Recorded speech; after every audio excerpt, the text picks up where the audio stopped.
বিমানের টিকিট না পাওয়ায় কাজের জন্য মালয়েশিয়া যেতে পারলেন না হাজারো কর্মী। হজরত শাহজালাল আন্তর্জাতিক বিমানবন্দরে শেষ মুহূর্তেও বিদেশ যাত্রায় অধীর আগ্রহ নিয়ে অপেক্ষায় ছিলেন তারা। ভিসা সহ প্রয়োজনীয় কাগজপত্র থাকার পরও টিকিট না মেলায় মালয়েশিয়া যেতে না পারায় হতাশ তারা। বিদেশে যেতে ৩-৪ দিন শাহজালাল বিমানবন্দরেই অবস্থান করছেন কেউ কেউ। ভাগ্য বদলের স্বপ্ন দেখছিলেন অনেকেই। মালয়েশিয়া যাওয়ার সব কাগজপত্র হাতে পেলেও চোখে মুখে এখন বিষাদের ছায়া। ভাবতেই পারেননি বিমানের টিকিট না পাওয়া আর যাওয়া এ নিয়ে শঙ্কা তৈরি হবে।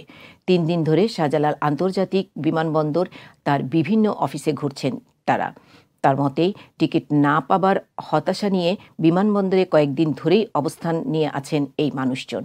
৩১ মের মধ্যে মালয়েশিয়ায় প্রবেশ না করলে চাকরি মিলবে না।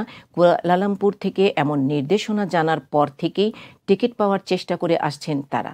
উপায় না পেয়ে বেশি দামে দালালের কাছ থেকে টিকিট কিনেছেন কেউ কেউ। কিন্তু বিমানবন্দরে পৌঁছে জানতে পারেন তাদের হাতে থাকার টিকিটও ভুয়া। টিকিট দেবার কথা ছিল এমন এজেন্সির প্রতিনিধি আর ভুয়া টিকিট বিক্রি করা দালাল কারো সাথেই এখন যোগাযোগ করতে পারছেন না কেউই।